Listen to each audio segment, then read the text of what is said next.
Hello welcome বন্ধুরা, explain গাইডের আরেকটি অসাধারণ এক্সপ্লেন ভিডিওতে আপনাদের সবাইকে স্বাগত জানাচ্ছি।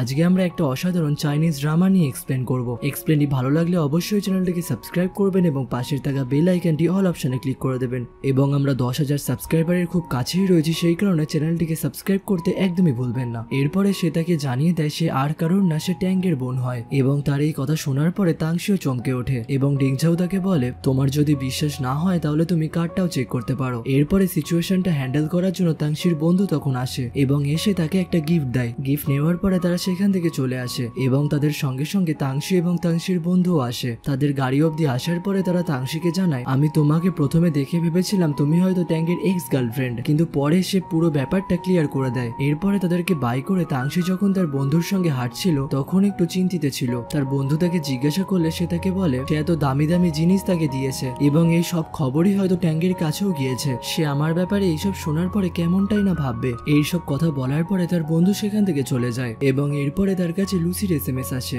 এবং সে তার প্রজেক্টের বিষয়ে লুসির সঙ্গে কথা বলতে যায়। আসলে দুটো বড় বড় প্রডিউসারই তাংশির নোবেলগুলো নিতে চায়। অন্যদিকে আমরা টাঙ্গের সিস্টারকে দেখতে পাই, সে দৌড়ে দৌড়ে হাউচানের গাড়িতে আসে। হাউচান তাকে অন্যরকম গেটআপে দেখতে পেয়ে জিজ্ঞাসা করলে সে জানায় ট্যাঙ্গে যদি তাকে দেখে নিত তাহলে সে ভাবতো হয়তো আমি আর তুমি ডেটে যাচ্ছি, কিন্তু তেমনটা তো কিছুই হয়নি। অন্যদিকে আমরা তাংশি এবং তার বন্ধুকে দেখতে পারি তারা এখনো একসাথে রয়েছে এবং তারা একসাথে বসে ড্রিঙ্ক করছে। তারা যখন একসাথে কথা বলছিল তখন তাংশি জানতে পারে যে তারা দুজন না ক্লাসমেট ছিল এবং তখনই তাংশি তার কাছ থেকে টাঙ্গের বিষয়ে জিজ্ঞাসা করতে শুরু করে যে তাংশি কেমন টাইপের মানুষ এবং সে কেমন টাইপের মেয়েদের পছন্দ করে এবং সেও সমস্ত প্রশ্নের জবাব দিতে শুরু করে। ট্যাঙ্গে জেলাসি পারসন নয়, কিন্তু সে যখন জেলাস ফিল করে তখন অত্যন্ত পরিমাণে ড্রিঙ্ক করে। এটার থেকে তুমি বুঝতেই পারবে যে সে কোনো বিষয়ে একটা জেলাসি করছে। তারা যখন নিজেদের মধ্যে কথাই বলছিল তখন সেখানে হাউচান এবং ট্যাঙ্গের বোন আসে। ট্যাঙ্গের বোন তাদের কথা শুনতে চাইলেও হাউচান তাকে শুনতে দেয় না। এবং এর পরের দিন আমরা টাংশিকে দেখতে পারি সে যখন অফিসে নিজের কাজ করছিল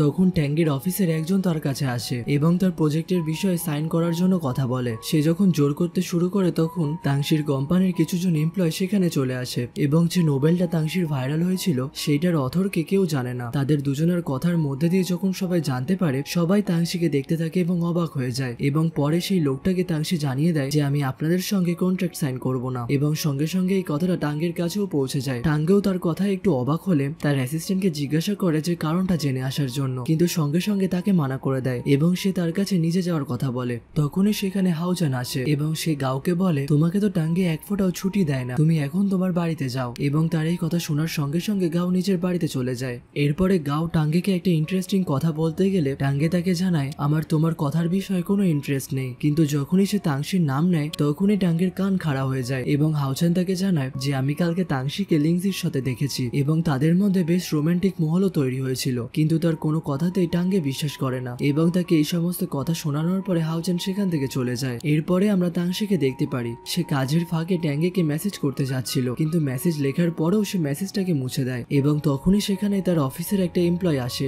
এবং তাকে জানায় যে সে তার নোবেলের কতটা বড় ফ্যান। অন্যদিকে আমরা টাঙ্গেকে দেখতে পারি যে সে হাউচানের সঙ্গে বক্সিং করছিল। বক্সিং করতে করতে সে হাউচানকে অনেক মারধর করে। আসলে হয়তো টাংশির রাগগুলো তার উপরেই সে ওঠাচ্ছিল এবং হাউচান তার সিস্টারের বিষয় বলে তোমার সিস্টারের সঙ্গে আমি ঘুরতে গেছিলাম বলে তুমি আমার উপর রাগ উঠিও না, তোমার সিস্টারের প্রতি আমার ওরকম কোনো ইন্টেনশন নেই। তাদের মধ্যে এইসব কথা হয়ে যাওয়ার পরে টাঙ্গে সেখান থেকে বেরিয়ে আসে এবং অন্যদিকে আমরা তাংশিকে দেখতে পারি সে সোশ্যাল মিডিয়ায় পোস্ট করে যে সে টাঙ্গের কোম্পানির সঙ্গে কন্ট্রাক্টটা ডিনাই করে দিয়েছে এবং কিছু মুহূর্তের মধ্যে সে পোস্টটাও ভাইরাল হয়ে যায় এবং সে কার সঙ্গে কন্ট্রাক্টে সাইন করছে সেটাও সে পোস্টে জানায়। অফিসে আসার পরে অফিসের একটা এমপ্লয় তার কাছে এসে জিজ্ঞাসা করলে তাংশি তাকেও জানায় না যে সে কোন কোম্পানির সঙ্গে কন্ট্রাক্ট সাইন করছে। অন্যদিকে তার রাইভালও তাকে দেখে খুব জেলাস ফিল করছিল। সে মেয়েটা তাংশিকে জানায় যে তাংশির ফ্যান বেস কতটা মজবুত। তারা যখন এইসব কথা বলছিল তখনই টাঙ্গে সেখানে একটা মিটিং এর জন্য আসে এবং তাদের কাছে একটা প্রজেক্ট সাবমিট করে এবং জিজ্ঞাসা করে কে এই প্রজেক্টের দায়িত্ব নিতে চায়। অনেকে হাত তুললে সেখানে টাংশি হাত তোলে না, যার কারণে টাঙ্গে তাকে জিজ্ঞাসা করে। তখন তাংশি তাকে জানায় এই প্রজেক্টটা হ্যান্ডেল করার মতন আমার তেমন স্কিল ডেভেলপ হয়নি, সেই কারণে আমি এটা নিতে পারবো না। তার এই সমস্ত কথা শোনার পরে ট্যাঙ্গের বলে কোম্পানির আর কোনো এমন এমপ্লয় আছে যে কোম্পানিতে প্রজেক্ট তার দায়িত্ব দিতে চাইলেও সে ডিনাই করে। এইসব কথা বলার পরে সে তার মিটিংটা এন্ড করে নেয় এবং তাংশিকে তার অফিসে ডাকে। অন্যদিকে তার রাইভেলও রাগের মাথায় বাইরে বেরোচ্ছিল, যদি প্রজেক্টের কাজ তাংশিকেই দেওয়ার হতো তাহলে আমাদেরকে এখানে কেন ডাকলো। এরপরে তাংশি টাঙ্গের সঙ্গে দেখা করতে যায়। টাঙ্গে তার সঙ্গে ভালোভাবেই কথা বলে যে তোমার কিসে অসুবিধা হচ্ছে, আমি তোমার মাইনেও ডবল করে দেব, কিন্তু সে তাকে জানায় নোবেলটা আমার মর্জি আমি কাকে দেব, আমার লাইফের পার্সোনাল বিষয় কোশ্চেন করার কোনো অধিকার নেই। টাঙ্গে তাকে জিজ্ঞাসা করে যে আমার কোম্পানি ছেড়ে কার সঙ্গে সে কাজ করবে, কিন্তু এই কথারও সে জবাব না দিয়ে সেখান থেকে চলে আসে। এরপরে সে যখন তাংশির পোস্টটা দেখে তার তলায় লুজির কমেন্ট করা ছিল যে ভবিষ্যতে আমরা অনেক ভালো ভালো প্রজেক্ট করব। এইটা দেখার পরে টাঙ্গেও বুঝতে পারে যে সে কার সঙ্গে কাজ করবে। অন্যদিকে আমরা তাংশিকে দেখতে পাই, সেও পোস্টটা লক্ষ্য করে এবং লুজিকে কল করে এই বিষয় নিয়ে কথা বলে। অন্যদিকে টাঙ্গে এবং হাওচান যখন বেরোচ্ছিল, অপর দিক থেকে তাংশিও আসছিল এবং তাদের সঙ্গে সামনাসামনি দেখা হওয়ার পরে তাংশি সেখান থেকে চলে যায়। দুজনা যখন নিজেদের গাড়িতে গিয়ে বসে পড়ে, হাওচান মনে মনে ভাবে এদের লড়াইটা দেখতে মজাই আসবে। টাঙ্গে যখন গাড়িতে বসেছিল তখনই তার সিস্টারের কল আসে এবং তাকে জিজ্ঞাসা করে তুমি কি তাংশিকে পয়সা কম দিয়েছিলে যে তোমার কাছ থেকে সে তার কপিরাইট নিয়ে নিচ্ছে। সে তাকে জানায় পয়সার এর মধ্যে কোনো ব্যাপার নেই এবং এই কথা বলে সে ফোনটা কেটে দেয়। এরপরে আমরা তাংশিকে দেখতে পারি সে লুসির সঙ্গে খাবার খেতে এসছে। আসলে এখানে তারা তাদের প্রজেক্টের বিষয়ে কথা বলতে এসছে এবং তারা যখন সেখান থেকে বাইরে বেরোচ্ছিল তখন কোইন্সিডেন্টলি তাদের সঙ্গে টাঙ্গেদেরও দেখা হয়ে যায় এবং তারা একে অপরের সঙ্গে সেই প্রজেক্টের বিষয়ে কথা বলে। লুসি তাকে জানায় কদিনের মধ্যেই তোমার সঙ্গে তার কন্ট্রাক্ট শেষ হয়ে যাবে এবং কপিরাইটটা আমার কাছে চলে আসবে। তখন ট্যাঙ্গেও তাকে বলে চলে আসবে, এখনো তো তোমার কাছে আসেনি এবং সে এখনো আমার কোম্পানিরই এমপ্লয়, সেই কারণে সে যখন তখন কারোর সঙ্গে দেখা করতে পারবে না, এর জন্য আমি কোনো লিগ্যাল অ্যাকশনও নিতে পারি। এইসব কথা বলে লুসি তাকে জানায় সে আমার সঙ্গে অ্যাজ এ ফ্রেন্ড দেখা করতে এসছে। তাদের মধ্যে যখন এইভাবেই তর্কতর্কি হচ্ছিল তখন সেখান থেকে কাজের বাহানা দিয়ে তাংশি বেরিয়ে আসে। টাঙ্গে তাকে দাঁড়াতে বললেও সে দাঁড়ায় না এবং কিছুক্ষণ পরে লুসিও সেখান থেকে বেরিয়ে যায়। তারা যখন সেখান থেকে চলে যায় টাঙ্গেরও তাদের ওপর খুব রাগ ওঠে এবং বাড়িতে এসেও সে তাংশির পোস্টগুলোই দেখে এবং সে তার কথাগুলোর সম্পর্কে ভাবে যে সে কিভাবে তার কাছ থেকে তার কন্ট্রাক্ট নিয়ে নিচ্ছে। অন্যদিকে আমরা তাংশিকে দেখতে পারি সে তার বাবার সঙ্গে ভিডিও কলে কথা বলছে। তার বাবা তাকে জানায় আমি এমন জায়গায় এসেছি যেখানে সমস্ত বড় লোকরাই আসে এবং আমি এখানে একটা ছেলেরও সন্ধান পেয়েছি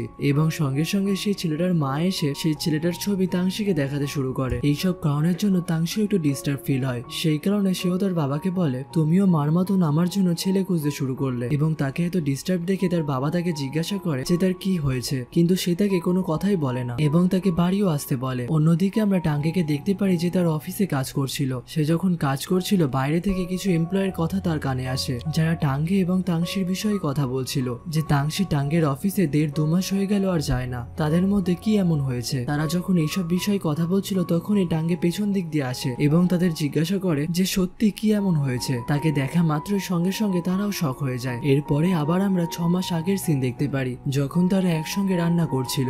তাংশি যখনই আটার প্যাকেট কাটছিল তখনই সমস্ত আটা টাঙ্গের গায়ে পড়ে যায়। সেটা যখন সে পরিষ্কার করতে যায় তখন টাঙ্গে তাকে বারণ করে এবং এরপরে সে একটা টিস্যু দিয়ে তার মুখ পরিষ্কার করতে শুরু করে। তার কাছাকাছি গিয়ে তাংশি মনে মনে ভাবে ড্রামাতে তো যদি কেউ কারোর মুখ পরিষ্কার করে তাহলে সে তার দিকে তাকিয়ে থাকে। টাঙ্গে যাতে তার মুখের দিকে তাকায় সেই কারণে সে তার মুখে হাওয়া দিতে শুরু করে এবং এরপরে টাঙ্গে যখন তার দিকে তাকায় তখন তারা একে অপরের খুব কাছাকাছি চলে আসে এবং এই পার্টটার এখানেই সমাপ্তি ঘটে। এপিসোডটি ভালো লাগলে অবশ্যই চ্যানেলটিকে সাবস্ক্রাইব করবেন এবং পাশের থাকা বেল আইকনটি অল অপশনে ক্লিক করতে একদমই ভুলবেন না এবং কমেন্ট করে জানাবেন যে এক্সপ্লেনটি কেমন লাগলো। আবার দেখা হবে পরের ভিডিওতে। সবাই ভালো থাকবেন, সুস্থ থাকবেন, টাটা।